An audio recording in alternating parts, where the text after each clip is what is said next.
Corona के नवे variant ਨੂੰ ਲੈ ਕੇ ਭਾਰਤ ਸਰਕਾਰ ਅਲਰਟ। ਕੇਂਦਰ ਦੀ ਸਾਰੇ ਸੂਬਿਆਂ ਨੂੰ ਚਿੱਠੀ। ਕੋਰੋਨਾ ਨਿਯਮਾਂ ਦੀ ਸਖਤੀ ਨਾਲ ਪਾਲਣਾ ਤੇ ਵੈਕਸੀਨੇਸ਼ਨ ਦੇ ਵਿੱਚ ਤੇਜ਼ੀ ਲਿਆਉਣ ਦੇ ਦਿੱਤੇ ਨਿਰਦੇਸ਼। ਨਵੇਂ वेरिएंट ਨੂੰ ਲੈ ਕੇ ਕੇਜਰੀਵਾਲ ਨੇ ਪੀਐਮ ਨੂੰ ਲਿਖੀ ਚਿੱਠੀ। ਓਮਿਕਰੋਨ ਦਾ ਪ੍ਰਸਾਰ ਰੋਕਣ ਦੇ ਲਈ ਕੌਮਾਂਤਰੀ ਉਡਾਣਾਂ ਤੇ ਰੋਕ ਲਗਾਉਣ ਦੀ ਕੀਤੀ ਮੰਗ। लोक सभा च कल पेश होगा खेती कानूनों की वापसी का बिल। बीजेपी ने जारी किया विप। सारे सांसदों को मौजूद रहने के निर्देश। इजलास तो पहला हुई आल पार्टी मीटिंग। एसटीएफ रिपोर्ट से सिद्धू ने फिर घेरी अपनी सरकार। बोले रिपोर्ट खोलने के लिए हाईकोर्ट जाने की नहीं लोड़। कोर्ट ने खुद रिपोर्ट खोलने के दिते ने निर्देश। माझा कांग्रेस वधी टसल। सेखड़ी ਨੂੰ ਤ੍ਰਿਪਤ ਬਾਜਵਾ ਨੇ ਦਿੱਤਾ ਚੈलेंज। ਕਿਹਾ ਜੇ ਮੇਰੇ ਖਿਲਾਫ ਸਬੂਤ ਤਾਂ ਪੇਸ਼ ਕਰੋ, ਗੱਲਾਂ ਨਹੀਂ ਲਿਖਤੀ ਚ ਲਾਓ ਇਲਜ਼ਾਮ, ਫਿਰ ਮੈਂ ਵੀ ਦੇਵਾਂਗਾ ਜਵਾਬ। ਮਨੀਸ਼ ਸਿਸੋਦੀਆ ਨੇ ਦਿੱਲੀ ਦੇ 250 ਸਕੂਲਾਂ ਦੀ ਲਿਸਟ ਕੀਤੀ ਜਾਰੀ। ਬੋਲੇ ਹੁਣ ਪ੍ਰਗਟ ਦੀ ਲਿਸਟ ਦਾ ਇੰਤਜ਼ਾਰ, ਦੇਖਦੇ ਹਾਂ ਕਿਸ ਨੇ ਸੁਧਾਰੀ ਸਕੂਲਾਂ ਦੀ ਨੁਹਾਰ।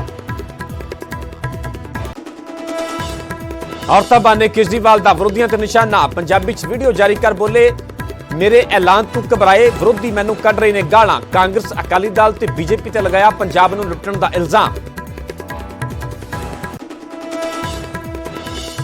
भगवंत मान नू शराबी कहण ते सुखबीर ते भड़की आप। राघव चड्डा बोले सियासत च अकाली दल तू बदनाम कोई नहीं। निजी टिप्पणियां तू बाज आउण दी दित्ती सलाह। सुखबीर ने न्यूज़ 18 ते भगवंत मान नू कहा सी शराबी। पंजाब बीजेपी प्रधान अश्विनी शर्मा का विरोधियों ते हमला। बोले चीची ते खून लवा के शहीद कहना चाहती है कांग्रेस। केजरीवाल के ऐलानों ते भी चुके सवाल। पूछा बिना रेवेन्यू वादे किवें करोगे पूरे।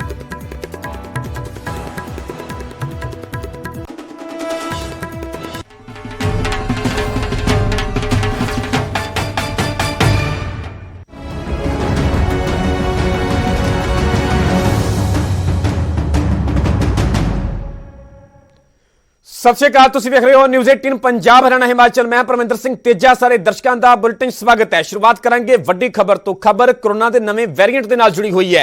कोरोना के नवे वेरिएंट नूं लैके भारत सरकार अलर्ट है। केंद्र ने सारे सूबिਆਂ ਨੂੰ चिट्ठी लिखी है। कोविड नियमां की सख्ती के नाल पालना की हदायत केंद्र सरकार के वल्लों की गई है। उत्थे वैक्सीनेशन के भी तेजी लियाउण दी सरकार ने सूबा सरकारां नूं अपील की है, क्योंकि जिहड़ा कोरोना का नवा वेरिएंट है होरना देशों की गल की जाए तो होरना कई देशों के इसका प्रकोप साफ तौर पर देखने मिल रहा है। हालांकि भारत के इस तरह का अजे कोई प्रकोप तो नजर नहीं आ रहा, पर इस तो पहले ही सरकार हरकत के नजर आ रही है, अलर्ट है। तो सूबा सरकारों को भी कहा गया कि जिन्ने भी कोविड प्रोटोकॉल है कोरोना को लैके नियम ने उसकी सख्ती के नाल पालना करवाई जाए। चाहे वह मास्क लगाने की गल हो, चाहे सोशल डिस्टेंसिंग की गल हो, चाहे वह वैक्सीनेशन की गल हो। यह भी कहा कि वैक्सीनेशन की प्रक्रिया के होर तेजी लियाती जाए ताकि लोगों को नवे वेरिएंट तो सुरक्षित रखा जा सके, क्योंकि अजे भी बहुत सारे अजे लोग ने जिहड़े वैक्सीनेशन तो वांझे ने। कईयां दी दूजी डोज लगनी बाकी है, कईयां ने अजे तक दोवें डोजां नहीं लगवाइयां। तो इस करके भी अपील की गई सूबा सरकारों को कि वैक्सीनेशन के विच तेजी लियाती जाए। जिहड़े कोरोना के नियम ने सरकारां दे वल्लों तय किए गए हैं उसकी सख्ती के नाल पालना करवाई जाए। ये हदायत दी गई है केंद्र सरकार के वल्लों वख-वख सूबा सरकारां नूं, क्योंकि पहली वेव फिर दूजी वेव भी बहुत खतरनाक साबित हुई। हालांकि हौली हौली प्रकोप दूजी वेव का कटिया तो हुण कोरोना के नवे वेरिएंट ने किते ना किते टेंशन बढ़ा दी है, चिंता बढ़ा दी है। भारत सरकार भी पूरी हरकत दे विच नजर आ रही है। इस खबर से ज्यादा जानकारी लिए दिल्ली तो मेरे सहयोगी प्रीति श्रीवास्तव जुड़ चुके हैं। प्रीति, भारत सरकार हरकत में नजर आ रही है, क्या कुछ जानकारी, क्या कुछ कहा गया है सूबा सरकारों को? बिल्कुल, जिस तरीके से ये कोरोना का ये जो तीसरा वेरिएंट सामने आया है उसको लेकर सरकार काफी तेजी से हरकत में आ गई है। और अभी कुछ देर पहले ही स्वास्थ्य मंत्री ने एक बैठक की और बैठक में सभी राज्यों के जो सचिव हैं, हेल्थ सचिव हैं, उनको एक चिट्ठी लिखी गई है, एक लेटर भेजा गया है जिसमें साफ तौर पे लिखा गया है कि अगर कोई भी केस सामने आता है कोविड का तो उनकी आरटी-पीसीआर जांच तो करवाई ही जाएगी और साथ ही उसके साथ आगे जो जांच होगी वो भी करवाई जाएगी। और साथ ही अभी कुछ देर पहले दिल्ली के मुख्यमंत्री अरविंद केजरीवाल ने भी प्रधानमंत्री को एक अपील की है कि जो भी बाहर से देशों से जो भी फ्लाइट आ रही है, उड़ाने जो प्रवास है, उनको रद्द कर दी जाए। ये अपील दिल्ली के मुख्यमंत्री अरविंद केजरीवाल ने की है। और साथ ही तीसरे वेरिएंट को लेकर सरकार ने साफ कर दिया है कि जो वैक्सीनेशन है, वैक्सीनेशन का जो काम है उसको और तेजी से किया जाए, क्योंकि कहना है, वैज्ञानिकों का कहना है, WHO ने भी कहा है कि ये जो हमारे पास जो वैक्सीन की जो डोज लगाई गई थी ये कितनी कारगर साबित होगी या इस वाले वेरिएंट पे होगी या नहीं होगी, ये अभी जांच का विषय है, उस पर भी शोध चल रहा है, जो आने वाले 2 से 3 सप्ताह में साफ हो जाएगा। लेकिन इतना जरूर है कि ये जो वैक्सीन की जो डोज लगी हुई है उससे लोगों को राहत जरूर मिलेगी। अगर जो खतरा है उस खतरे को थोड़ा कुछ हद तक इसको कम किया जाएगा। तो सरकार ने ये भी साफ कर दिया है कि कम से कम वैक्सीनेशन की जो एक डोज है वो प्रत्येक हिंदुस्तान में प्रत्येक नागरिक को कम से कम एक डोज लगी होनी चाहिए। तो जिस तरीके से अभी कुछ दिन पहले ही सरकार ने हर घर दस्तक प्रोग्राम शुरुआत की थी, जिसमें वैक्सीन को बढ़ावा देने के लिए काम किया जा रहा था, तो उसी तरीके से वैक्सीन को और तेजी से, वैक्सीनेशन के काम को और तेजी से लाने में और भी कुछ इसी तरीके के प्रोग्राम जारी करेंगी। राज्यों को अलर्ट कर दिया गया है, सभी राज्यों को अलर्ट कर दिया गया है कि अगर कोई भी केस आता है तो उसकी मॉनिटरिंग की जाए, और अगर कोई भी नागरिक कोई बाहर से आ रहा है, कोई फॉरेन से आ रहा है, विदेश से अगर कोई आ रहा है, तो उसको 14 दिन क्वारंटाइन में रखना जरूरी हो गया है। उसकी जांच की जाएगी और जब तक RT-PCR रिपोर्ट नहीं आएगी तब तक उसको बाहर निकलने की भी इजाजत नहीं है। तो जिस ठीक है प्रीति, फिलहाल ਦੀ ਪੂਰੀ ਜਾਣਕਾਰੀ ਤੁਹਾਡਾ ਬਹੁਤ ਬਹੁਤ ਧੰਨਵਾਦ। ਸੋ ਕੋਰੋਨਾ ਦੇ ਨਵੇਂ ਵੇਰੀਐਂਟ ਨੂੰ ਲੈ ਕੇ ਭਾਰਤ ਸਰਕਾਰ ਅਲਰਟ ਹੈ, ਹਰਕਤ ਦੇ ਵਿੱਚ ਨਜ਼ਰ ਆ ਰਹੀ ਹੈ। ਕੇਂਦਰ ਨੇ ਸਾਰੇ ਸੂਬਿਆਂ ਨੂੰ ਚਿੱਠੀ ਲਿਖੀ ਹੈ, ਕੋਵਿਡ ਨਿਯਮਾਂ ਦੀ ਸਖਤੀ ਦੇ ਨਾਲ ਪਾਲਣਾ ਦੀ ਹਦਾਇਤ ਕੀਤੀ ਗਈ ਹੈ। ਉੱਥੇ ਵੀ ਕਿਹਾ ਗਿਆ ਹੈ ਕਿ ਵੈਕਸੀਨੇਸ਼ਨ ਦੇ ਵਿੱਚ ਹੋਰ ਜ਼ਿਆਦਾ ਤੇਜ਼ੀ ਲਿਆਂਦੀ ਜਾਵੇ।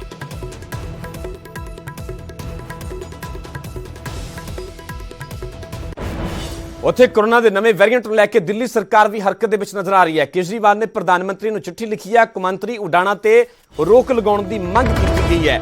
ਓਮਿਕਰੋਨ ਦਾ ਪ੍ਰਸਾਰ ਰੋਕਣ ਦੇ ਲਈ ਉਡਾਣਾਂ ਤੇ ਰੋਕ ਲਗਾਈ ਜਾਵੇ, ਇਹ ਦਿੱਲੀ ਸਰਕਾਰ ਦੇ ਵੱਲੋਂ ਕੇਂਦਰ ਸਰਕਾਰ ਦੇ ਅੱਗੇ ਮੰਗ ਰੱਖੀ ਗਈ ਹੈ, ਕਿਉਂਕਿ ਜਿਹੜੇ ਦੇਸ਼ਾਂ ਦੇ ਵਿੱਚ ਕਿਤੇ ਨਾ ਕਿਤੇ ਕੋਰੋਨਾ ਦਾ ਜਿਹੜਾ ਨਵਾਂ ਵੇਰੀਐਂਟ ਹੈ ਉਹ ਵੇਖਣ ਨੂੰ ਮਿਲ ਰਿਹਾ, ਤੇ ਦਿੱਲੀ ਸਰਕਾਰ ਦੇ ਵੱਲੋਂ ਮੰਗ ਕੀਤੀ ਗਈ ਹੈ ਕਿ ਉਹਨਾਂ ਦੇਸ਼ਾਂ ਦੇ ਜਿਹੜੀਆਂ ਉਡਾਣਾਂ ਜਿਹੜੀਆਂ ਭਾਰਤ ਦੇ ਵਿੱਚ ਆਉਂਦੀਆਂ ਨੇ ਉਹਨਾਂ ਉਡਾਣਾਂ ਤੇ ਰੋਕ ਲਗਾਈ ਜਾਵੇ। ਇਹ ਮੰਗ ਕੇਂਦਰ ਸਰਕਾਰ ਦੇ ਅੱਗੇ ਰੱਖੀ ਗਈ ਹੈ।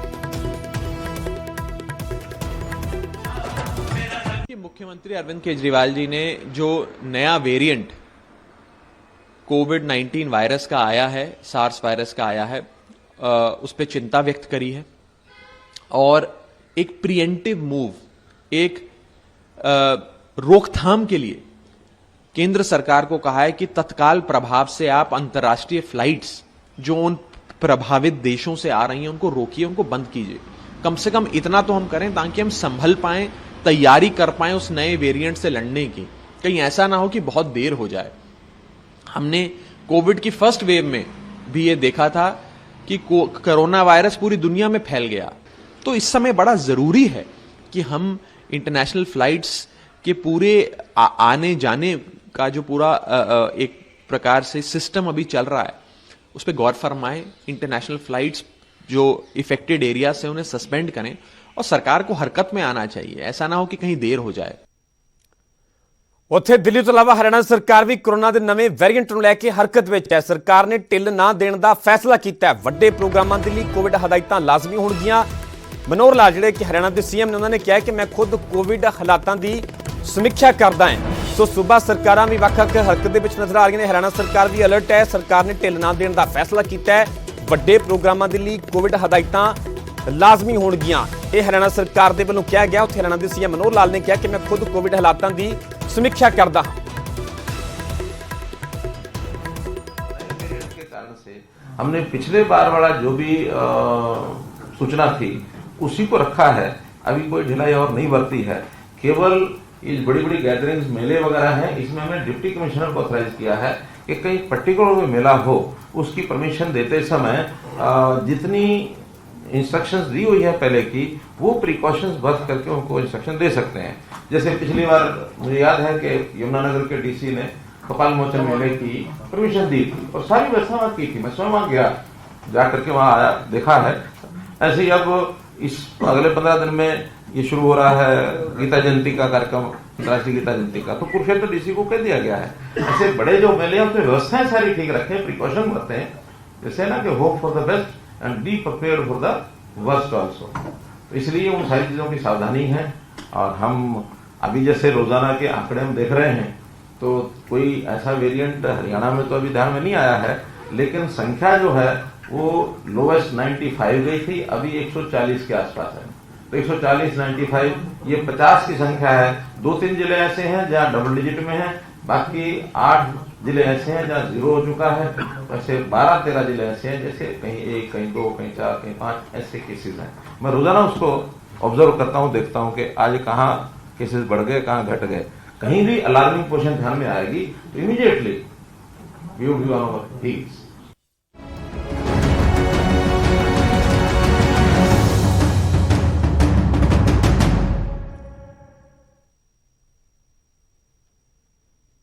ਹੁਣ ਤੁਹਾਨੂੰ ਸਿੱਧਾ ਲੈ ਚੱਲਦੇ ਹਾਂ ਲੁਧਿਆਣਾ, ਜਿੱਥੇ ਕਿ ਅਕਾਲੀ ਦਲ ਦੇ ਪ੍ਰਧਾਨ ਸੁਖਬੀਰ ਸਿੰਘ ਬਾਦਲ ਸਨਅਤਕਾਰਾਂ ਦੇ ਨਾਲ ਸੰਵਾਦ ਕਰ ਰਹੇ ਨੇ। ਸਕੀਮ ਮਿਲੇ। ਸੋ ਇੱਕ ਆ ਹੈਗੀ,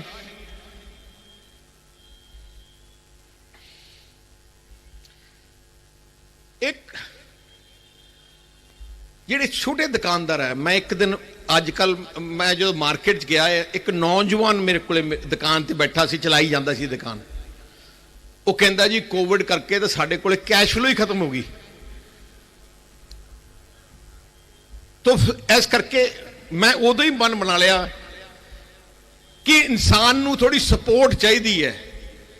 तो जेड़े छोटे दुकानदार है 10 लाख रुपये की जी लोन की प्रोविजन असी करावांगे, उहदे 5% सबसिडी इंटरस्ट की दी जाऊगी। जो बैंक का जे फॉर एग्जाम्पल 10% ब्याज है तो 5% सबसिडी वो पंजाब सरकार उन्होंने देगी, और बैंक नू सीधी दे दूगी आ सबसिडी। उवें जिहड़ा छोटा इंडस्ट्रीलिस्ट है या MSP सैक्टर है छोटा जिहा देखिया, जे 50 लाख की वर्किंग कैपिटल उत्ते असी 3% की उन्होंने इंटरस्ट एग्जिस्टिंग जिहड़े बंदे अपने करते हैं उन्होंने 3% की असी सबसिडी सीधी बैंक जिहड़ा भी लोन होगा उसी सानू अप्लाई करनगे, वो जिहड़ा लोन होगा उन्होंने 3% की डायरैक्ट इंटरस्ट सबसिडी असी उन्होंने देवांगे।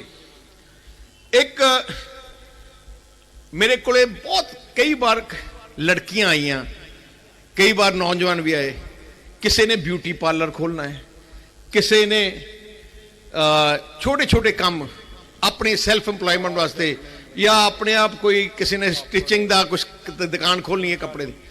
सो 5 लाख रुपये की असी जिवें कोऑपरेटिव बैंक है उवें 5 लाख रुपये तक जिहड़े सैल्फ एम्प्लॉयमेंट वास्ते 5 लाख रुपये वास्ते लोन दिता जाऊगा, पर इंटरस्ट फ्री होगा।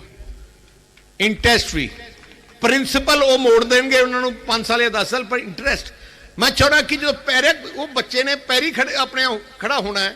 जे तुसी ब्यूटी पार्लर किसी ने खोलना या कोई अपनी कोई होर कोई दुकान खोलनी है, जे उन्होंने लोन मिल जाए पर ब्याज ना देना पे, एक बहुत वड्डा आपां सैल्फ एम्प्लॉयमेंट वास्ते एक बहुत वड्डा बूस्ट जिहड़ा मैं सोचा। एक जिहड़ा जिवें मैं कहा कि मैं पंजाब दी इंडस्ट्रीलिस्ट नूं इनकरेज करना है, डिवेलप करना, एक्सपैंड। सो जिहड़ी इंडस्ट्रीयल पॉलिसी मॉडर्नाइजेशन वास्ते एक स्पेशल इंसेंटिव दिता जाऊगा अपने आप नूं मॉडर्नाइज करने वास्ते। उहदे च असीं एक पैकेज लैके आवांगे जिहदे च प्रेजेंट इंडस्ट्री नूं किवें उहनूं अगे एक्सपैंड करना है तो वो उथे दिता जाऊगा। तो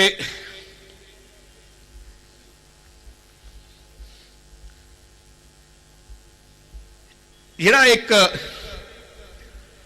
मैं काफ़ी दिनों का मैं सोच रहा सी आ जिहड़ी तुसी स्किल डिवेलपमेंट अज लोड़ है स्किल डिवेलपमेंट की।